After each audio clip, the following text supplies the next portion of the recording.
Bonjour, j'espère que vous allez bien. On se retrouve pour une nouvelle vidéo, le suivi du portefeuille compte titres ordinaire. C'est l'épisode 53. Alors, on s'est fait un peu de frayeur le mois dernier avec la chute des marchés américains. Ils se sont bien redressés. Donc le total du compte représente 61 604 euros pour une plus-value cumulée qui dépasse les 20 000 euros, 20 325 euros. Alors j'ai intitulé cette séquence le temps des prises de profit. Effectivement, la baisse donc on a eu au mois d'avril sur le Nasdaq m'amène quand même à me poser les questions sur est-ce qu'on reste en buy and hold ou alors est-ce qu'il ne serait pas temps de prendre des prises de profit. Allez, on démarre la vidéo avec un avertissement. Donc, je ne suis pas conseiller financier. Cette vidéo n'a pas pour but de vous proposer un placement financier ou un quelconque conseil d'achat, mais uniquement un but pédagogique et de partage. Vous restez responsable de vos investissements. Alors effectivement, donc panique sur les indices, hein, sur la vidéo du mois dernier, c'est ce que j'avais fait en termes de titres. Donc là, on est plutôt dans l'épilogue. Hein, donc on a vu que depuis les plus bas, on a repris un peu plus de 25%. Donc ça veut dire que on a eu une très belle chute quand même, relativement rapide. On peut même dire un mini crack. On ne savait pas trop où on allait. Hein, on est allé quand même relativement bas, avec beaucoup d'interrogations, notamment liées à l'escalade sur les tarifs douaniers. Alors, je ne vais pas rentrer dans le détail, vous connaissez l'histoire. Donc, ce qui m'a fait quand même réfléchir, on va le voir après hein, sur le portefeuille, mais à une prise potentielle de bénéfices. Alors, d'autant plus que si on regarde sur les droites de régression les deux indices, SP500 et Nasdaq, on commence sur l'SP500, on est à 1,56 écart type. Alors, vous savez que généralement, lorsqu'on est au-delà des deux écarts types, que ce soit en plus 2 écarts types ou moins 2 écarts types, ça arrive en fait dans 6% des cas. Entre 1, c'est-à-dire plus au-dessus de 1 écart type ou en dessous de moins 1 écart type, ça correspond à peu près à 14% du temps. Donc là, on est à 1,56, ça veut dire quand même qu'on a beaucoup plus de chances de corriger que de continuer de monter. Alors, maintenant, je dis ça ne veut pas dire que ça va baisser et ça ne va pas continuer de monter, hein, mais en tout cas, statistiquement, il y a plus de chances que ça baisse que ça ne monte. Si on regarde maintenant le Nasdaq, on est à peu près dans la même configuration. On a un plus 1,27 écart type. Donc là, pareil, hein, il y a eu une belle baisse. Hein, il y avait un creux. On n'est pas encore allé chercher la valeur théorique qui se situe sur le Nasdaq autour des 12 500 points. Mais en tout cas, pour moi, je le prends comme un avertissement. Alors maintenant, la prise de profit. Si on regarde mon portefeuille, alors j'ai classé le portefeuille non pas par rapport à la taille de la position, mais par rapport à la plus-value réalisée depuis que j'ai investi en fait dans les différentes sociétés. On voit par exemple Broadcom qui a fait plus de 464%. C'est-à-dire qu'on a fait un peu plus de 5 fois la mise. J'ai pas encore allégé en fait sur Broadcom. On va voir par exemple Meta Platform, j'avais déjà allégé, hein, j'en avais vendu. Bon là je fais x4. x2 pour IMSS, alors que je suis rentré sur IMSS depuis moins d'un mois, à peu près x2 sur AbbVie, et puis ensuite on voit ici l'évolution globalement entre plus 1% et plus 80% sur Tesla d'ailleurs, Tesla qui s'est très bien redressé, qui a repris je crois un peu plus de 30% depuis son plus bas sur les quelques dernières journées. Et puis tout en bas, alors on a deux actions un peu à la traîne. On a Nike. Alors Nike, déjà au départ, qui avait déjà des petits problèmes au niveau des publications. Et en plus, comme Nike fabrique massivement plutôt en Asie ses vêtements, pour être frappé lourdement en fait si les tarifs reviennent et se mettent en place, notamment avec des pays comme le Vietnam. Et puis Giga Cloud. Alors Giga Cloud, c'est vraiment une small cap. La volatilité est très forte, hein, donc elle a bien baissé, mais elle se redresse relativement bien. Donc, alors, tout ça me fait amener à penser ou à réfléchir à un projet d'allègement. Alors, sur quelle société je pense alléger? Alors, la première, c'est Broadcom. Là, j'ai fait du x5, hein, donc c'est peut-être temps de commencer à prendre ses bénéfices. La deuxième action, c'est Tesla. Alors, Tesla, en fait, même si je la garde pour le très long terme, on va peut-être associer quand même à ce buy and hold peut-être petite partie en fait des actions et profiter de la forte volatilité pour essayer de vendre lorsqu'on va se rapprocher des sommets, quitte à renforcer et faire augmenter le PRU. Donc ça, c'est une réflexion que j'ai autour de Tesla. La troisième action, c'est Alphabet. Alors là, l'allègement, ce serait sans doute pour d'autres raisons. Je pense qu'il y a beaucoup de nuages au-dessus, qui s'accumulent au-dessus d'Alphabet, notamment autour de son navigateur et sa principale ressource de revenus, qui sont les publicités. Contrairement par exemple à Amazon, je suis entré récemment sur Amazon, où Amazon, la majorité de sa marge est faite avec Amazon Web Services, qui est la gestion d'infrastructures dans le cloud. Alors, Alphabet a également ce qu'on appelle Google Cloud Platform, qui est de la gestion d'infrastructures dans le cloud, mais la contribution à la marge de Google Cloud est beaucoup plus faible pour Alphabet que ça peut l'être pour Amazon. En d'autres termes, si beaucoup d'utilisateurs migrent et utilisent de plus en plus, notamment des outils comme ChatGPT, je pense qu'Alphabet pourrait perdre énormément de trafic, ce qui aurait un impact très très fort sur ses marges et donc par voie de conséquence sur sa valorisation. Alors par contre Amazon, même si Amazon est frappé par les droits de douane, c'est-à-dire si la partie commerce d'Amazon chute en volume, ça remet pas tellement en cause ses marges, hein, puisque Amazon réalise de très très grosses marges sur la partie infrastructure. Et puis donc voilà, la dernière action, donc c'est Nike. Alors pourquoi Nike? Comme vous pouvez le voir, c'est ma dernière ligne en termes de performance. Je suis à moins 23%. Alors même s'il faut sans doute lui donner un peu plus de temps, je pense qu'elle a quand même du mal à remonter la pente. Donc je pourrais tout à fait opter pour une stratégie d'allègement ou de sortie de Nike. Mais par contre, j'attendrai sans doute un retour à l'équilibre sur les cours de Nike. Alors si on revient maintenant sur les objectifs de mon compte titre ordinaire, donc j'ai démarré à peu près 4 ans et demi avec un montant initial de 15 446 €. J'ai une contribution mensuelle de 350 €. Je vise donc une croissance de l'ordre de 8% par an avec un horizon de placement de 15 ans, ce qui amènerait en fait à la fin de la 15e année un total de 172 000 €. Donc je suis plutôt bien, là je suis plutôt en avance, hein, donc 1, 2, 3, 4, 5, 6, voilà, j'ai un peu plus d'un an d'avance on va dire sur mon plan de marche, ce qui est plutôt une bonne chose. Alors ça veut dire que j'atteindrai sans doute le montant avant la 15e année, ce qui est pas plus mal, donc je pourrais soit laisser courir une année de plus, soit commencer à retirer de l'argent. Donc si je retire 4% du revenu atteint, qui serait de 172 000 €, j'applique 30% d'impôt qui est la flat tax. Alors bien sûr, d'ici 14-15 ans, elle peut bien sûr évoluer, mais bon, il faut bien faire des simulations avec des éléments qu'on a à disposition aujourd'hui, ce qui me donnerait 400 € par mois de revenus.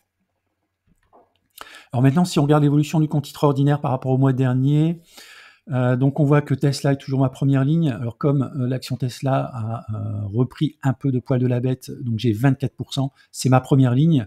Ensuite, Alphabet, qui était ma deuxième ligne, est passé en troisième position avec l'allègement, on va le voir. J'ai commencé à alléger. Apple donc est passé en deuxième position avec 7,5%. Alors pour moi, Apple a toujours un marché captif, que ce soit sur la partie iPhone, la partie iMac. Donc c'est une société qui a une très forte capacité quand même à garder ses utilisateurs. Donc je garde quand même pour le long terme. Et puis on voit par exemple ici l'ETF SP500 donc, qui était à 8,6%. Alors c'est plus lié à la réduction de la position de Tesla qui avait donné une position un peu plus importante sur la SP500. Ensuite les autres valeurs, donc on va voir par exemple Meta à 5%, Ulta Beauty à 5,3% et Visa à 6,4%. Et globalement, le gros tiers, ce sont les autres lignes. Alors, en termes de répartition, donc on voit que la partie technologie, donc c'est 50% de mon portefeuille normal. On est sur principalement investi sur des sociétés US. Donc pour moi, la croissance est toujours là sur les sociétés de technologie, même s'il peut y avoir de la volatilité. D'où effectivement le fait, pourquoi pas, de prendre des bénéfices sur certaines actions de technologie comme Broadcom ou Alphabet, hein, Google. Et puis on voit pour les autres domaines, on a 10% dans les ETF, 8% sur la santé, 13% sur la finance, 7% sur la partie service, 6% sur le retail et 3,4% de cash. Alors, pour moi, c'est important aussi de suivre graphiquement vos portefeuilles. Donc, je vous incite à créer, par exemple, sur une feuille Excel ou un Google Sheet, eh bien, un suivi dans le temps, donc un suivi chronologique de votre portefeuille. Alors pourquoi en fait? Ça permet de voir dans le temps si vos stratégies sont plutôt payantes. Alors moi, ce que je représente ici, c'est deux choses dans mon graphe.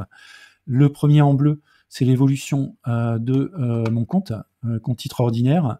Et puis ici en rouge, c'est la moyenne, la moyenne glissante en fait de la valorisation de ce portefeuille, qui est à 42 674 si on fait une moyenne. Donc là, je suis quand même bien au-dessus avec une plus-value cumulée de 20 000 euros. Donc on peut voir ici la belle chute qu'il y a eu entre le mois de mars, où il y avait un pic, le creux à peu près ici au mois d'avril, et on s'est très bien ressaisi ici depuis quelques jours. Alors en ce qui concerne les achats-ventes, donc j'ai fait un allègement sur Alphabet. J'en ai vendu 9 à 155 euros. Donc j'ai généré une plus-value, on peut le voir ici. Alors on ne voit pas forcément, non. Mais j'ai généré une plus-value relativement faible, mais une plus-value puisque mon PRU était autour de 136 $, donc à peu près 20 $. Donc fois 9, ça fait à peu près 180 $ de plus-value. Donc je suis rentré, donc j'ai créé une première ligne sur Amazon, je suis assez rentré de manière assez forte, j'en ai acheté 10 à 191 $. Et puis j'ai renforcé également la ligne IMSS, j'en ai acheté 17 à 33 $. Alors maintenant, si on regarde en détail donc mes achats, si on regarde IMSS, alors, je suis rentré ici un petit peu en dessous de la résistance. Alors pourquoi? En fait, notamment parce que IMSS a fait une annonce conjointe avec Novo Nordisk, notamment le fabricant danois de médicaments Novo Nordisk s'est associé à IMSS pour vendre son médicament via IMSS. Alors pour ceux qui connaissent pas IMSS, IMSS, c'est une société qui propose de la télémédecine, c'est-à-dire l'accès à un médecin qui va faire une prescription et tout un suivi, y compris l'envoi en fait des médicaments, pour un abonnement. Donc c'est un petit peu un business model un peu, alors je vais pas dire révolutionnaire, mais très différent de ce qu'on peut connaître en Europe. L'idée ici, c'est de permettre à des personnes qui ont notamment des maladies chroniques de pouvoir se traiter à moindre coût. Donc par exemple, en prenant un abonnement, la personne va payer beaucoup moins cher, y compris si elle prenait une assurance. Donc quelque part, on squeeze aussi les assurances. Alors ça marche pour certaines maladies chroniques, c'est pas pour toutes les maladies chroniques, mais en tout cas certaines maladies chroniques. Et au fur et à mesure, IMSS étend ses capacités sur de nouvelles maladies chroniques. Donc il y a un potentiel aux États-Unis, en Amérique globalement, qui est énorme. La société a levé un peu plus d'1 milliard de dollars en vue soit de faire des acquisitions, soit de s'étendre géographiquement. Alors, je fais une petite aparté en fait sur IMSS. Alors, pour les abonnés, en fait, avec l'abonnement à 7,99 € par mois, je partage en temps réel en fait, notamment l'accès à mes portefeuilles PEA, compte titre ordinaire, PEA, PME. Je partage en temps réel également tous mes achats et ventes, donc notamment mes achats et ventes de IMSS que j'ai réalisés. Et puis généralement, lorsque je rentre sur une entreprise qui est relativement peu connue, donc c'est le cas par exemple de IMSS, eh bien en tant qu'abonné, vous allez avoir accès en fait à la partie blog. Alors sur le blog, vous allez retrouver l'historique des achats. On voit ici mon achat que j'ai fait le 29 avril, mon achat que j'ai fait le 4 avril, l'achat que j'ai fait le 6 mars. Et puis généralement, en même temps qu'un premier achat qui avait eu lieu au mois de janvier, je publie donc un article détaillé sur l'analyse de la société dans laquelle je rentre. Donc si on prend par exemple ici l'exemple de IMSS, donc je vais donner une description de l'activité de IMSS, et puis ensuite je vais publier les principaux indicateurs. Par exemple ici un indicateur du bénéfice. Du taux de bénéfice, on peut voir par exemple que depuis 2019 jusqu'à 2023, la société était déficitaire. Je suis rentré donc à partir de 2024. Moi, c'est un des critères qui est très important. Il faut que la société gagne de l'argent. Alors, on aurait pu rentrer beaucoup plus tôt, par exemple ici en 2022, puisqu'on voit quand même que la tendance globalement au bénéfice par action était quand même de fortement négatif à un équilibre. On voit quand même qu'on est passé très rapidement en 2024 en positif, avec une forte génération de cash flow. On est passé d'un cash flow de moins 100 millions à plus 160 millions d'euros, avec une marge donc, qui était très négative à une marge très positive en 2024, un peu plus de 8%. Et puis on voit ici donc bon, le nombre d'actions a quand même néanmoins cru relativement fortement entre 2020 et 2021. C'est relativement stable entre 2021 et 2024. Et si on regarde le RE qui était négatif, il est repassé également positif. Donc cette société correspondait fin 2024 à tous mes critères. C'est l'une des raisons pour lesquelles je suis rentré fin 2024. Notamment quand on regarde ici la croissance du revenu qui est phénoménale puisqu'elle est supérieure à 50% par an. Donc c'est le type d'information que je partage donc aux abonnés, notamment les abonnés à 7,99 € par mois, ce qui permet d'avoir un accès direct aux informations, que ce soit les transactions en temps réel ou de l'information de type analyse. Si je reviens maintenant donc aux ventes et aux achats, donc j'ai fait également donc je suis rentré sur Amazon. Alors pourquoi Amazon? Je l'ai un petit peu décrit brièvement. Moi je pense que Amazon a une pépite qui est la partie Amazon Web Services qui va continuer dans les années à venir à générer énormément de profits. Et si on regarde la croissance du modèle, on est à 23% par an. On est actuellement à moins 0,34 écart type. Donc pour moi, il y avait ici un point d'entrée qui était intéressant, qui était autour des moins 1 sigma. Alors je l'ai acheté un petit peu plus cher, 191, mais on reste quand même très en dessous de la valeur théorique qui se situe autour des 250 $ sur la droite de régression sur les 25 dernières années. On va terminer avec le portefeuille au 15 mai. Donc cette fois-ci, je voulais classer par valeur. Donc on a en premier Tesla, donc qui est bien remonté. On n'est pas encore au plus haut, on est à 340 $ au moment où je tourne la vidéo. Les plus hauts étaient plutôt autour des 450 $, qui sera très certainement une zone sur laquelle je vais un peu alléger, en tout cas un peu plus que ce que j'ai pu faire la dernière fois. Donc voilà, je vous laisse donc vous pouvez faire un arrêt sur la vidéo si vous souhaitez regarder un peu plus en détail. Donc vous avez ici les PRU, vous avez le cours actuel, les plus-values en pourcentage, la plus-value latente et la plus-value totale. Par exemple, si on regarde sur Tesla, vous avez la plus-value latente qui est de 6 000 $ et 7 500 puisque j'ai effectué déjà quelques ventes. Donc vous voyez, il y a déjà 1500 c'est en euros, pardon. Il y a 1500 € de bénéfices qui ont déjà été pris dans le temps, en fait, sur Tesla. Voilà, c'est la fin de la vidéo. Je vous remercie de l'avoir regardé. N'hésitez pas à mettre un commentaire si vous souhaitez. Et puis, je vous dis à bientôt pour une prochaine vidéo.